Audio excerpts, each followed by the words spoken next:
va maintenant voir concrètement ces projets et en parler avec les acteurs qui mettent en place ces fermes pilotes. Donc je vais vous inviter à quitter la scène sans oublier votre micro que vous allez rendre à l'hôtesse. Je précise à chaque fois aux intervenants, vous avez une hôtesse qui vous permet de vous laver les mains et de récupérer un micro. Donc j'invite à présent à me rejoindre sur scène Olivier Guiraud, Dominique Mognon, Grégoire Deroux et Christophe Chabert. Je vous en prie messieurs et merci encore Nicolas Closset.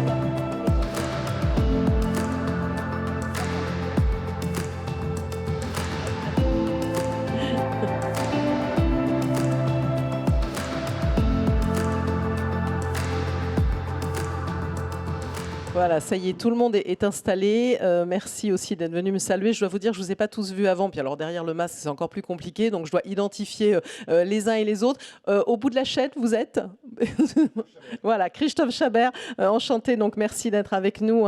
C'est GBI Project and Floating Atlantic Business Development Manager, pour parler bien français chez Shell. Vous allez parler donc du projet de EOLFI, c'est ça, dans un instant, évidemment. Alors on va faire un tour de table. Il n'y a pas d'ordre de passage, vous inquiétez pas, on n'en a pas choisi une plus que l'autre, mais voilà, on va passer ça en revue. À vos côtés, donc Grégoire Deroux, c'est bien ça, voilà, exactement. EDF Renouvelable PGL, donc vous allez nous en dire un peu plus exactement sur ce projet dont on parlait dans un instant pour PGL, Provence Grand Large. Et j'ai pas votre titre à EDF Renouvelable, vous pouvez me le dire?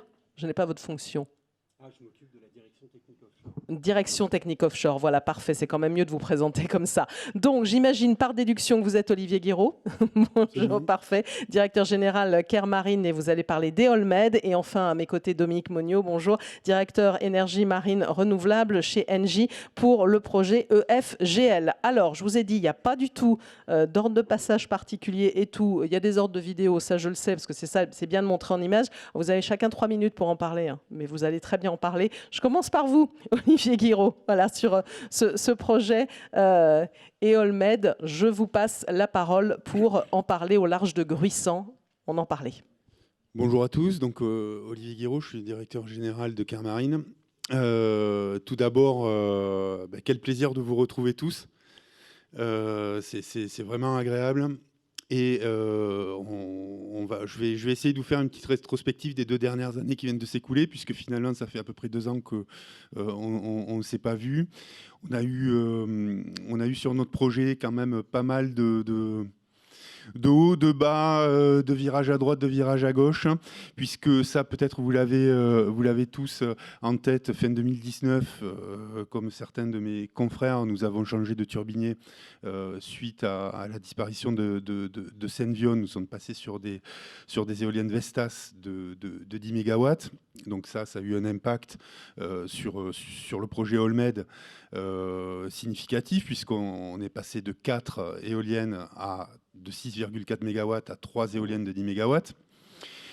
Donc ça, c'était fin 2019. Courant 2020, on a dû encaisser les effets de ce changement de turbine sur l'ensemble du design du projet.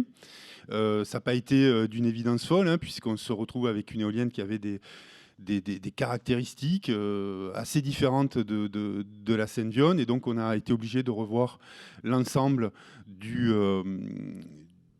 design du flotteur, ce qui nous a amené fin 2020 à migrer vers une solution, alors toujours sur le même flotteur idéal, damping pool, toujours même forme, mais on a migré d'une solution béton à une solution acier.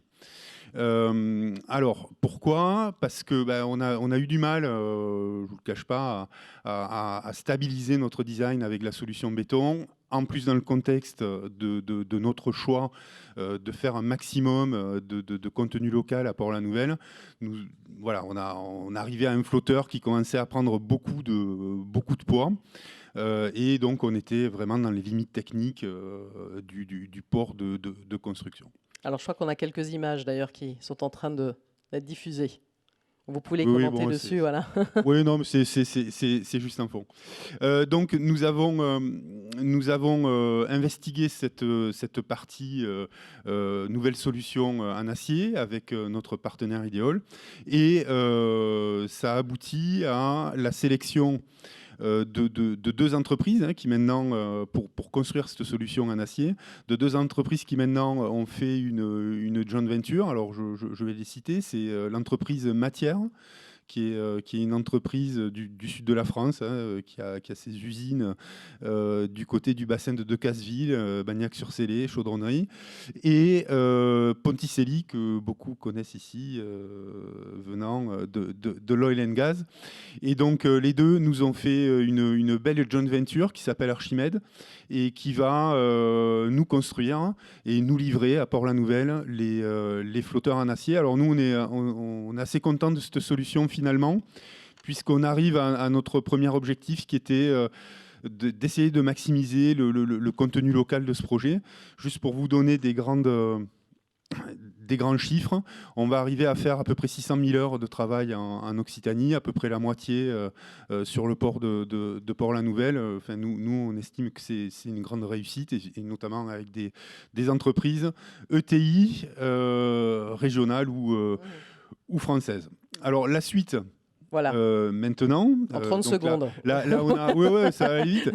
On a stabilisé à peu près toute la partie design, ingénierie. Nous sommes en phase de discussion avec les banques pour le financement du projet. On garde toujours un target une cible de closing financier à la fin de l'année. Bon, ça pourrait peut-être glisser en début d'année prochaine, mais là, on est à peu près bien. Il nous manque juste un lot à distribuer, c'est celui de l'installation en mer, mais c'est une question de jour. Voilà, donc malgré tous ces hauts et ces bas, je pense qu'on voit le bout du tunnel. Merci à vous pour cette présentation, Olivier Guiraud. Je suis désolée, je vous accélère dans le temps. L'idée, c'est de faire découvrir tous ces projets. Puis je le disais, vraiment, l'idée de ces conférences, c'est après qu'on vienne vous rencontrer, en discuter et savoir un peu plus aussi sur l'événement Synergie. Dominique Monniot, je vous passe la parole à présent pour Engie. Et donc, ce projet, EFGL, éolienne flottante du golfe du Lion, qui est aussi en phase finale de préparation, c'est ça ? Oui, tout à fait. Alors, excusez-moi pour la voix, là. Hier, la sono était forte, donc la voix un peu cassée, mais c'est pas ce que vous croyez. Il ne faut pas sortir la veille d'une intervention. Non, mais voilà, c'était l'occasion, comme disait Olivier, de se retrouver. Donc, je dois dire que j'ai assisté à la soirée, même si je suis rentré pas trop tard. Mais j'ai la voix un peu cassée. Faites parce ce que que vous voulez. forte. Bref.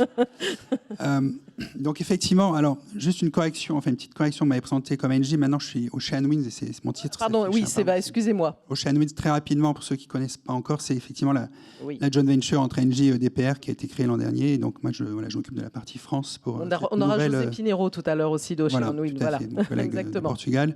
Donc juste après cette précision, donc en quelques mots, puisqu'il faut aller droit au but. Effectivement, nous aussi, on a développé ce projet donc depuis 2016.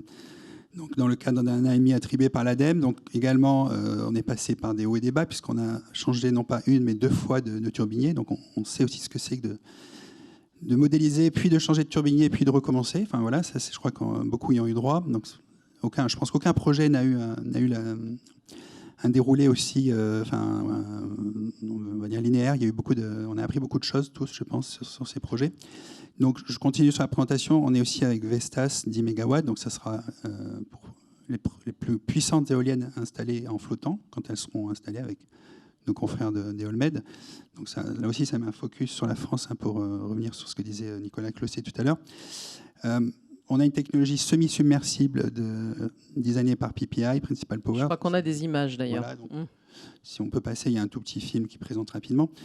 Donc c'est un projet au large de Leucate, Le Barcarès, donc dans des conditions très particulières, avec dans le couloir de la Tramontane. Donc voilà, là aussi, ça a été un challenge de designer un flotteur qui réponde parfaitement à nos attentes dans cet environnement méditerranéen. On peut dire qu'on a aussi beaucoup appris là-dessus.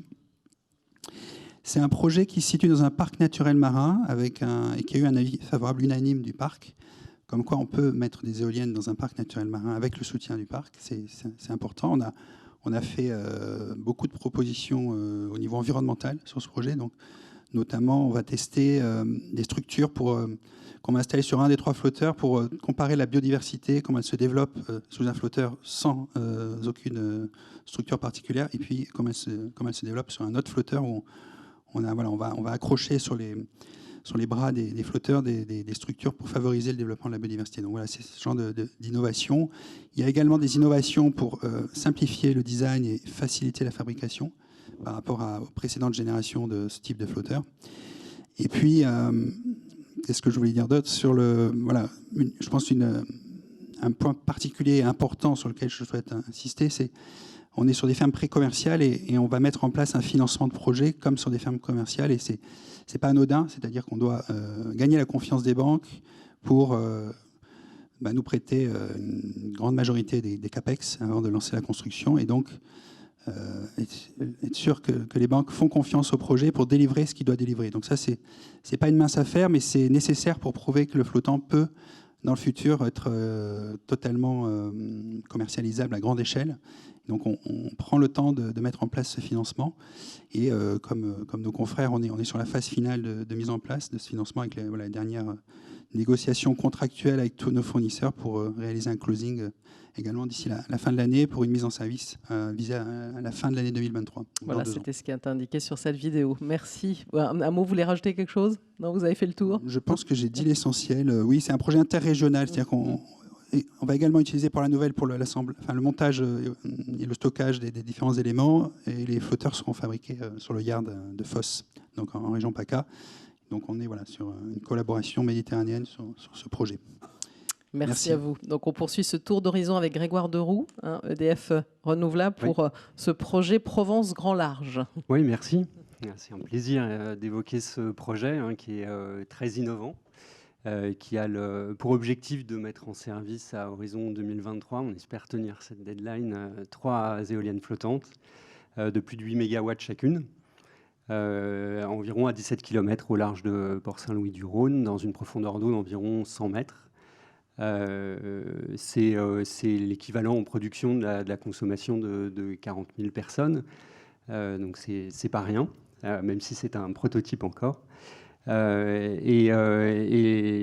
Provence Grand Large est déjà entrée dans une phase de fabrication, donc la fabrication des flotteurs est en cours, et après un vrai succès de conception, ce qu'on considère nous comme un vrai succès de conception et de collaboration entre SBM Offshore pour la partie flotteur et Siemens Gamesa pour la partie turbine, qui a permis de détailler un concept assez innovant avec un ancrage tendu qui est assez unique.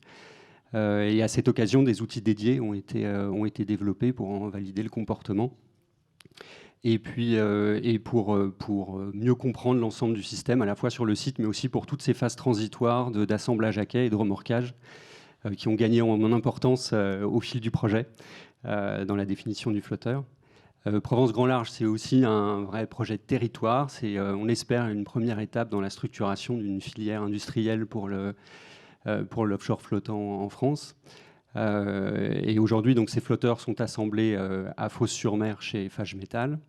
On a des infrastructures portuaires dédiées qui sont en cours de finalisation au Grand Port Maritime de Marseille, et puis des emplois pérennes qui seront créés pour opérer et maintenir le parc. Donc, sur cette zone, on a aussi réalisé des études assez poussées sur la ressource halieutique pour alimenter la concertation avec les pêcheurs professionnels. Et sur le plan environnemental en général, une attention particulière sur les enjeux, minimiser et suivre autant qu'on peut le potentiel impact de nos infrastructures sur les fonds marins, sur la faune, sur la flore.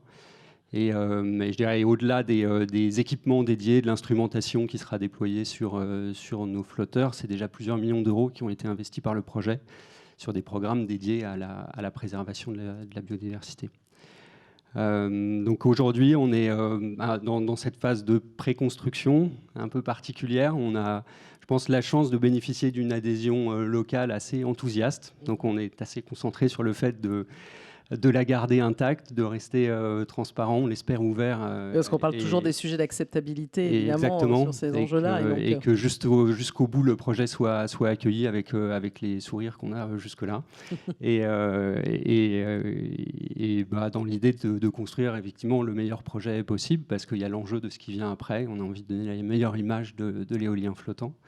Et encore une fois, avec en ligne de mire le début de l'installation en mer qu'on espère toute proche. Toute proche. Merci à vous pour ce témoignage. Et donc, après être resté un petit peu dans le sud, on part sur les côtes bretonnes avec vous, Christophe Chabert de Shell, pour cette ferme éolienne flottante de Groin et Belle-Île et Olfi. Merci beaucoup. Comme Olivier l'a vraiment remercié, quel plaisir de tous nous retrouver. C'est vraiment génial. Je voudrais surtout remercier les organisateurs qui ont réussi à tenir bon, malgré le risque sanitaire. On n'y croyait pas tous, et c'est vraiment génial de se retrouver ici. Je voudrais effectivement d'abord resituer en quelques mots la ferme éolienne de Groix-Belle-Île. Le projet Groix-Belle-Île, on l'a dit, c'est le seul situé en Bretagne, en Atlantique, avec des conditions atlantiques, donc des conditions compliquées à prendre en compte en termes de conditions de site, avec des vagues, avec beaucoup de vagues, et avec du vent, et beaucoup de vent. Voilà. Et, il peut y avoir des vagues en Méditerranée quand même aussi. Ouais. Hein, parfois, bon, ça secoue. Hein. Voilà. Les conditions sont avec des longues vagues. Et c'est un projet qui est détenu par 3 entités. CGNE, donc c'est une filiale de CGN, un groupe chinois et qui a une filiale qui est dédiée au projet renouvelable en France. Et Olfi, qui est membre du groupe Shell depuis 2019, et la Banque de Territoire, donc comme les autres, 3 turbines, 9,5 MW, un changement de turbine de 4 à 3 en 2019, une connexion avec la Terre qui est gérée par RTE et avec RTE, avec qui on travaille ensemble, et on a mis en place un processus de commande groupée pour acheter ensemble et le câble export et les câbles entre les éoliennes. Donc ça, c'est quelque chose de très, très intéressant en termes d'organisation. Et puis, comme le montre la carte, la ferme elle est située à 15 nautiques de Lorient. On a maintenant des autorisations qui sont purgées de tout recours depuis presque un an. Hein. Comme les autres, on a eu à attendre un peu de suspense avec la loi de l'urgence sanitaire l'année dernière qui a dû prolonger les périodes de recours de plusieurs mois. Donc ça a été une vraie aventure de lancer et d'avoir cette risque de recours en plein milieu d'un débat public qui commençait sur la O5. Donc tout à fait intéressant. Donc je voudrais effectivement concentrer maintenant sur 3 événements qui ont marqué ces 2 années pour le projet. Le premier, c'est l'acquisition d'Eolfi par Shell, et, qui a eu lieu en fin 2019, qui a marqué un tournant extrêmement important pour le projet. Shell est engagé donc, dans la transition énergétique et il a souhaité, par l'acquisition d'Eolfi, poursuivre un vrai positionnement en France, hein, en étant positionné sur la O3, sur la O4, sur la O5 et avec cette acquisition d'Eolfi. Et en fait, cette arrivée a confirmé l'importance du monde offshore, des compétences offshore pour réussir ce type de projet. On voit bien effectivement qu'après cette phase de développement, pour préparer la phase de construction dont parlait Grégoire, on doit le faire avec des professionnels qui ont l'habitude de faire des projets en mer. Et pour ça, l'arrivée d'un grand groupe pétrolier a été extrêmement important sur ce projet. Le deuxième élément, tout le monde nous en parle, hein, qui a vraiment marqué la dernière année, c'est la décision de Naval Group de se retirer du secteur des énergies renouvelables. Ils ont été des acteurs majeurs dans ce développement pendant 10 ans. Hein. Aller à un Synergie sans Naval Group, c'est quand même, ou sans stand de Naval Énergie, c'est assez nouveau. Et c'est évident que cette brutale décision a été une surprise pour toute la filière. Et je trouve que pour nous tous, c'est difficile de voir un acteur industriel majeur quitter un nouveau secteur auquel on croit. Mais ce que je vois aujourd'hui, ce que l'on voit avec tous les nouveaux acteurs, c'est qu'en fait, les bruits qu'ont voulu faire courir Naval Group en disant que ce secteur n'était pas encore mature ne sont pas vrais. Et qu'aujourd'hui, nous avons bien une technologie mature qui est prête à être installée. Alors bien sûr, cette décision a eu un impact direct sur le projet GBI. Naval Énergie, c'est le partenaire de GBI du projet de Groix-Belle-Île pour la fourniture des structures flottantes. Et au fait, ils sont partis juste au moment où on avait finalisé la conception et on commençait à signer les contrats. Donc forcément, plus de flotteurs, c'est assez compliqué et ce n'est vraiment pas le meilleur moment. Je me permettrai aucune comparaison avec des événements récents hein, dont on entend parler aujourd'hui dans la presse sur d'autres contrats qui ont été annulés avec finalement un préavis extrêmement court. En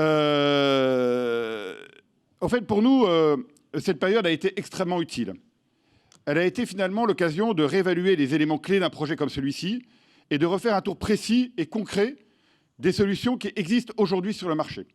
Alors tout d'abord, l'acquisition par Saipem Sofrecid des actifs de Naval Energy et les travaux encore en cours avec eux pour endorser et optimiser la conception réalisée par Naval Energy confirment là aussi les progrès qu'apporte la compétence, la connaissance d'une compagnie du secteur offshore qui a l'habitude de faire des projets EPCI. Et donc on voit vraiment là aussi une différence de dimension quand on s'attache à ce genre de projet. Nous avons également travaillé avec d'autres porteurs de technologies, de flotteurs, ce qui nous a permis aussi de comparer les technologies sur un projet précis, sur la base de coûts, de planning et un projet concret. Et alors, on a été impressionnés par le nombre de solutions fiables proposées aujourd'hui par le marché, le nombre de personnes qui sont intéressées, le nombre de personnes qui ont déjà anticipé des études et une volonté extrêmement forte de monter à bord. Tout cela ne fait que confirmer l'importance et l'intérêt des fermes pilotes pour comprendre les enjeux et se préparer aux prochaines années. Clairement, ça a eu un impact sur le planning du projet. De ne pas avoir de flotteur pendant 1 an. En revanche, nous n'avons pas encore terminé d'analyser cet impact avec l'ensemble des parties prenantes industrielles et publiques. C'est en cours. Nous sommes extrêmement confiants pour pouvoir trouver une solution dans les prochaines semaines et de pouvoir finaliser l'ensemble des accords dans les prochaines semaines autour d'un planning et d'un projet qui aurait été reconfiguré sur la base d'un nouveau partenariat. Le dernier événement, pour 2 mots, c'est évidemment le lancement de la première ferme commerciale en France qui est située en Bretagne à moins de 10 nautiques de GBI. La Bretagne n'a jamais été autant courtisée. Oui.